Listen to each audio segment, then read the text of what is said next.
So today we will be studying about the flowers, which are the reproductive part of a plant, right? Now I would ask this question to Yashika. There are a few plants which do not have flowers. So how would they reproduce them? How would they have another plant? Yashika? Plants which do not have flowers, what will happen to them? Ma'am, Yes. they'll have vegetative reproduction. Very good. Very good.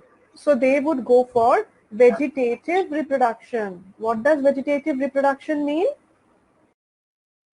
Reproducing by the fruits or vegetables. No. The reproduction through either stem or leaf or roots. Anything else but seeds, not seeds. Flowers will reproduce, as in these plants will reproduce through seeds, but these will reproduce through stem, for example in potato, through leaf, which is bryophyta, and through root, which is beetroot. These are all vegetative propagation. Okay, so plants which do not have flowers will go for vegetative reproduction. Yeah, is that all right? Yes, ma'am. Okay, now we discussed, right, that the stalk of the flower is called pedicel. Correct? This stalk of the flower is called a pedicel, right? And there are 4 whorls. I'm just, giving you a recap, right? So what are the 4 whorls? Yashika, can you tell me the 4 whorls? Pistil and Yeah, you're naming it correctly. It's stamens, pistil. Yeah. I say? Okay, go ahead. So the outermost is gynoecium, then androecium, then corolla, and then calyx. No, that's not in that order. Then it's like One second. Wait. and gynoecium. Okay, all right. Thank you, Vamika. Neha, go ahead. okay, ma'am. The first one is calyx, corolla, stamens, and pistil. Very good. So it is calyx, corolla, and Androecium and gynoecium. androecium and gynoecium. Very good. So this is exactly the order in which the 4 whorls are present. Calyx is the outermost, right? Which we have studied that these are basically made out of individual sepals, right? Many sepals join together to form the calyx. Normally they are green in color, and when you see a bud, if you see a bud, before it blooms into a flower, you must have seen a bud. So what happens is that the bud always you will see is a little greenish in color. Why? Because it is all covered by sepals. These tiny green colored petal-like structure. These are not petals, but petal-like structure which covers the bud. And slowly as the day goes on, the flower emerges from here. The bud gets bigger in size and the original color of the petals comes at the top. But the sepals later open up like this. Right? So 4 to 5 sepals join together to form the calyx. Right? Now we come to the second most whorl. Which is the second most whorl? It is the corolla. It is that part of the flower which is the brightest, most prominent, most colorful, and most fragrant. Ma'am, Yes? corolla is a group of petals. Very good. So basically a group of petals together form the corolla. Right? Now, when we say petals, so it's the most colorful part of the flower. It comes in various shapes and designs and colors and hues, right? Why do petals need to be so colorful? Ma'am, the petals need to be colorful to attract pollinators. Pollinators, very good, very good. That's the word, to attract the pollinators. So who are the pollinators, Pragya? Ma'am, pollinators are the insects or other animals that carry the pollen of the flower and transport it to another location. Correct. Or drop it in the flower itself. Correct. So are insects the only kind Ma'am, of they can be bees, butterflies, or any other insects. Yes, Correct. ma'am. It can Yes. be any insect. Ma'am, they can be small birds as well. Said, the pollinators are insects. So are insects the only pollinators? No, ma'am. Small birds can also be pollinators, and other animals can also be pollinators. That, And air, Yeah, so water what I mean is can that- also be. yes, that is what I meant. There could be certain, environmental conditions or non-living things which can be pollinators. Like, Ma'am, Ma'am, yes, it can be Jessica, wind yes, and water also. any animals or Yes. any birds, any living creature can be the pollinator until the only thing to be a pollinator is it should be able to reach the pollen grains and take them to another flower. very good. I want to tell us anything on move can be a pollinator. Anything on move can be a pollinator. Okay, all Like right. a living thing. Any living thing. Okay, there could be non-living things also. For example, as somebody said, it could be water, I it could have a be doubt. air. Nature. Yes, Vamika. Ma'am, my doubt is that since everyone is saying that any living thing can be a pollinator, Mhm. so ma'am, can even humans be pollinators?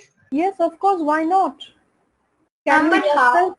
Can you yourself try and probe and answer your own question? How can we be pollinators? Just think about it. Just ponder and answer. Can you please tell me? I thought about it like right now only, but like I didn't understand how humans can pollinate. Okay. For example, Ma'am, can I tell? Pragya, please go ahead.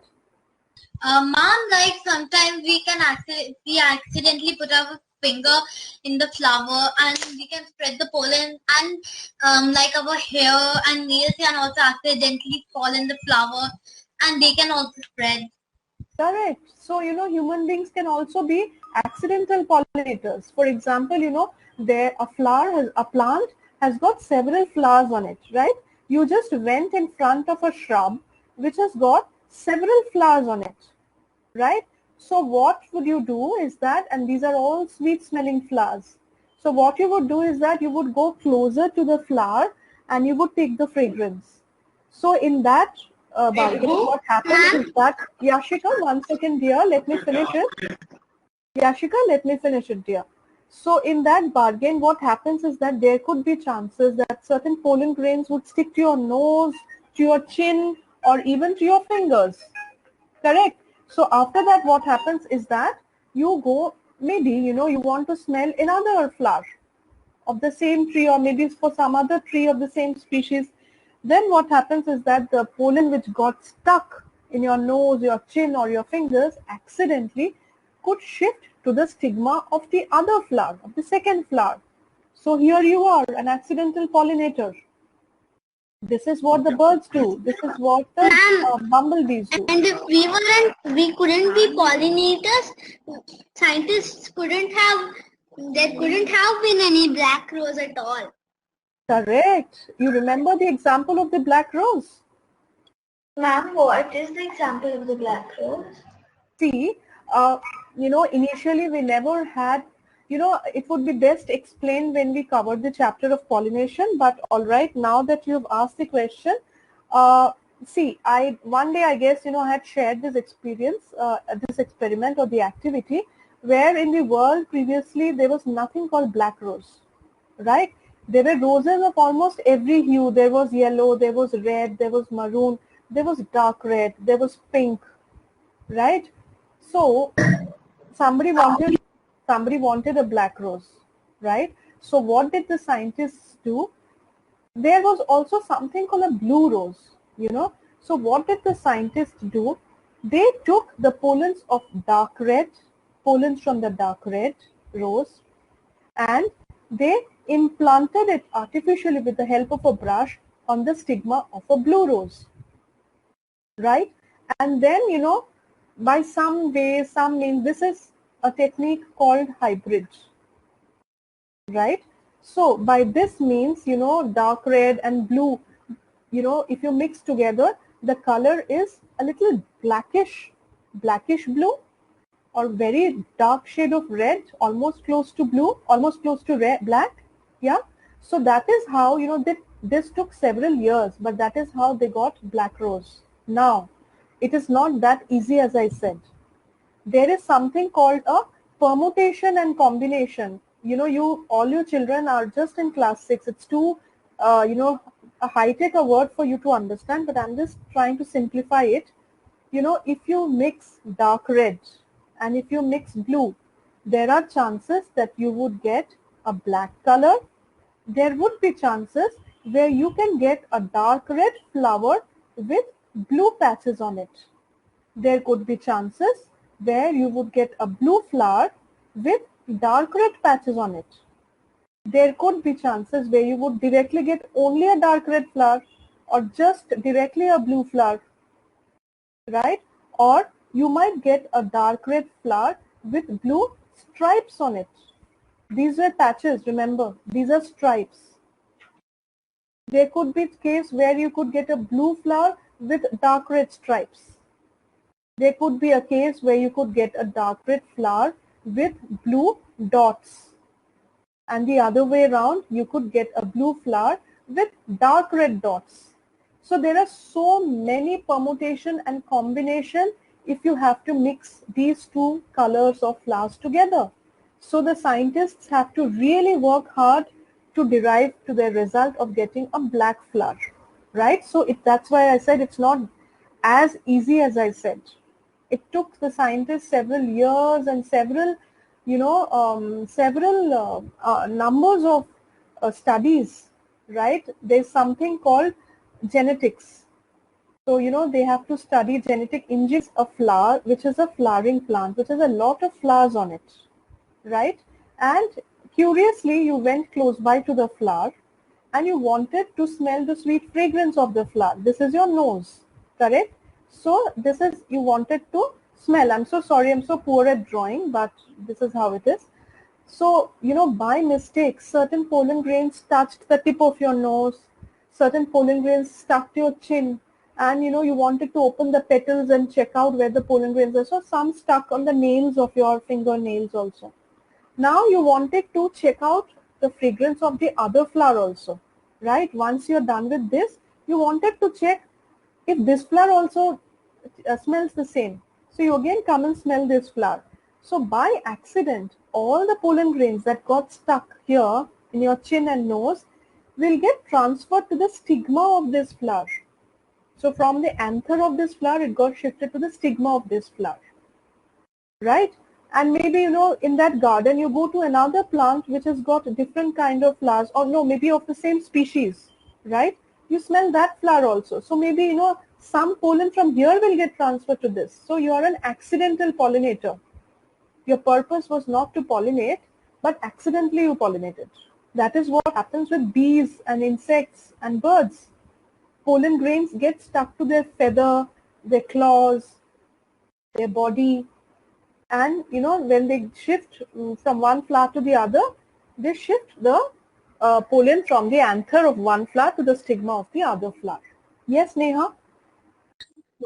Ma'am, I just thought about one thing, that when you are explaining this, if the flower just consists of like flowering plant and it will not have any fruits and is this a flowering plant like a rose? And if I pollinate the flower, what will come out? Like it will come out a flower or anything like that? See, this is another question which was there in my question bank, right? So there are certain plants, you know, there are certain plants which have flowers, and there are certain plants which do not have flowers, which never have flowers. Like, for example, money plant, crotons, right? Ma'am, Tulsi also. Tulsi has flowers. Ma'am, I've never seen a Tulsi. Ma'am, I actually have a Tulsi, but like I've never seen a flower grow on it. Yeah. So you will have to give it some time. You will find, you know, Ma'am, it's been here like 5-6 years, but I've never seen a flower grow on it. So, but basically, maybe you need to trim it, you know, trim the apical buds, and then you will find something like this, you know, a bunch of flowers come out like this. And then they disperse seeds also from where the new tulsi plants come out from the surrounding. Okay, and wait 1 second, let me just finish this off. So in this case, where this plant has got flowers, someday or the other this will produce seeds, right? But this plant which never had a flower and never will have a flower, how will this reproduce? This doesn't have a flower, and we have studied that flower is a reproductive part of a plant. So for this rose plant, or maybe for this money plant, you need to take cuttings of the stem. Cuttings, you need to take cuttings of the stem and then again put it in soil or maybe put it in water, and then after a few days you will find that stem also has developed roots and then new leaves coming out. So even if it doesn't have flowers, it can still reproduce by vegetative reproduction. There are many types, several types of vegetative reproduction. But then even mint needs cutouts of the stem, right? Correct. Mint also grows through vegetative reproduction. You're right. And there are, it's interesting, nature is very interesting, and there are certain plants which will have flowers, so they will grow through seeds, but they will also grow through vegetative reproduction. For example, a classic example for that is tulsi. For example, tulsi can grow through seeds also, and it can grow through cutting also. Right? For example, if you take a whole tulsi plant, not very big, and just put it on water, it can grow there also. Correct? Ma'am, does tulsi, just like tulsi, does hibiscus also have the same process? See, hibiscus normally grows through cutting. You have to take because hibiscus doesn't have a fruit. The flower comes, and after the flowering, it droops away. So it doesn't have a fruit, right? So basically what happens is that hibiscus grows through cutting. You have to cut the stem and plant it again in soil. After a few weeks, there will be root and it will grow into a new hibiscus.